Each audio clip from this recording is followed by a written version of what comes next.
सासु ससुर सन मोरे होते, विनय कर विपरिपाय। मोर सोचो जन करिय कछु, मैं बन सुखी शोभाय। अतः सास और ससुर के पांव पड़कर मेरी ओर से विनती कीजिएगा कि वे मेरा कुछ भी सोच न करें, मैं वन में स्वभाव से ही सुखी हूँ। प्राणनाथ प्रिय देवर साथा, वीर धोरी न धरे धनु भाथा।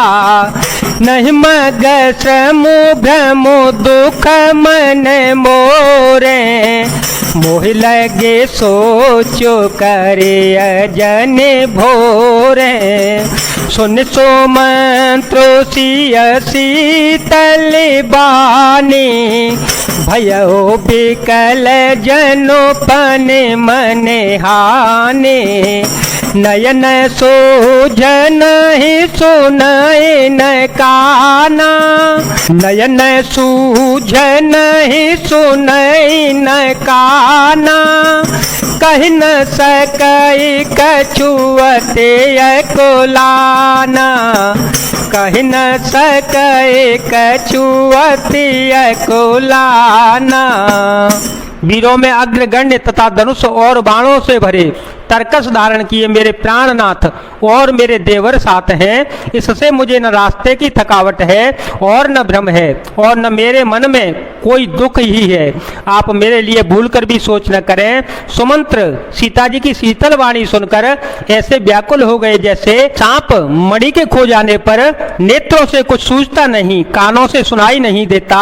वे बहुत व्याकुल हो गए, कुछ कह नहीं सकते थे। राम प्रबोधु की न बहु भांति, तदपि होते नहीं शीतल छाते।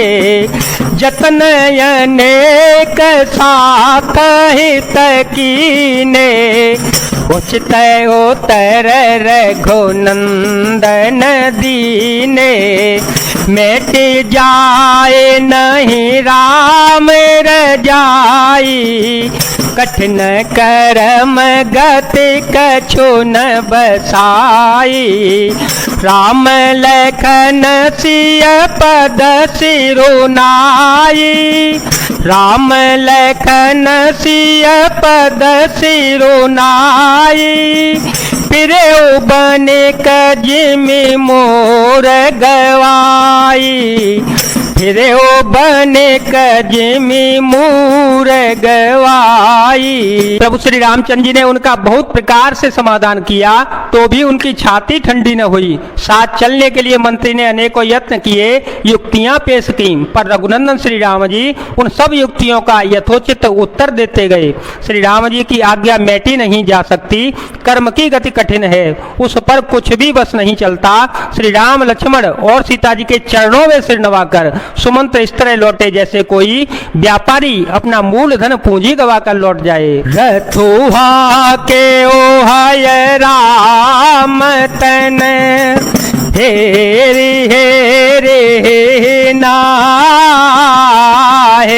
देखे निषाद बेसाद बस, धोन ही शीस पछताहे।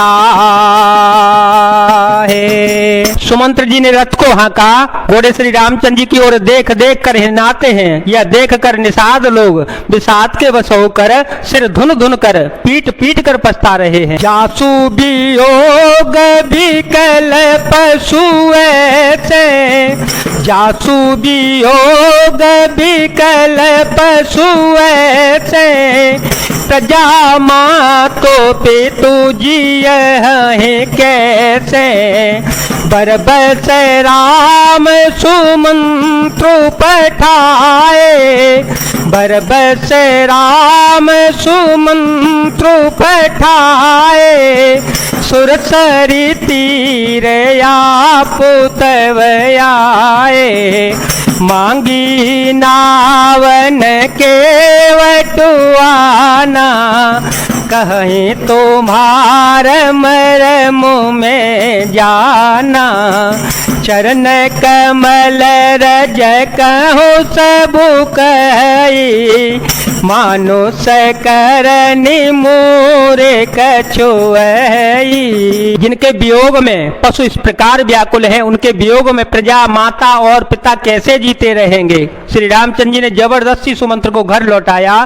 तब आप गंगा जी के तीर पर आए। श्री राम ने केवट से नाम मांगी, पर वह लाता नहीं है। वह कहने लगा, मैंने तुम्हारा मर्म भेद जान लिया।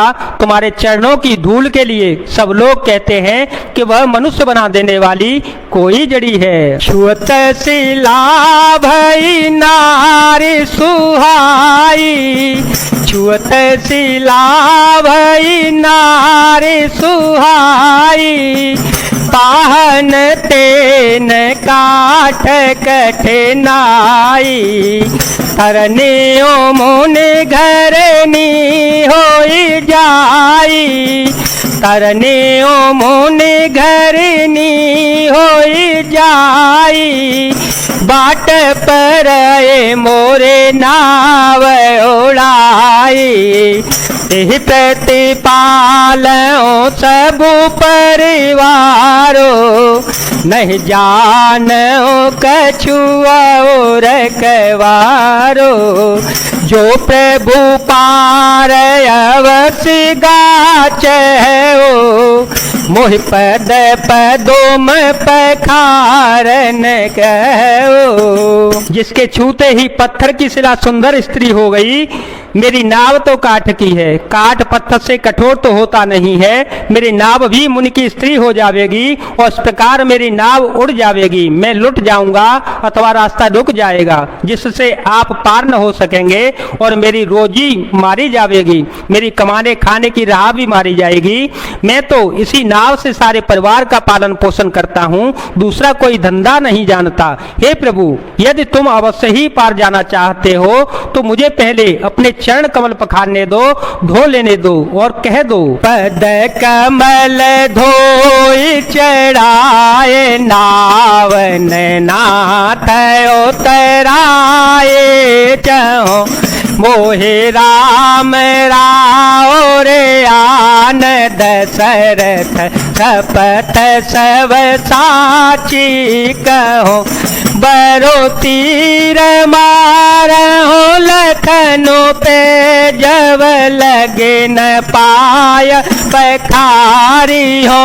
तब लगे न तुलसी दास, नाथ कृपाल पारो तारे हो। हे नाथ, मैं चरण कमल धोकर आपको नाव पर चढ़ा लूंगा। मैं आपसे कुछ उतराई नहीं चाहता। हे राम, मुझे आपकी दुहाई और दशरथ जी की सौगंध है, मैं सब सच सच कहता हूँ। लक्ष्मण भले ही मुझे तीर मारे, पर जब तक मैं पैरों को पखार न लूंगा तब तक हे तुलसीदास के नाथ, हे कृपालु, मैं पार नहीं उतारूंगा।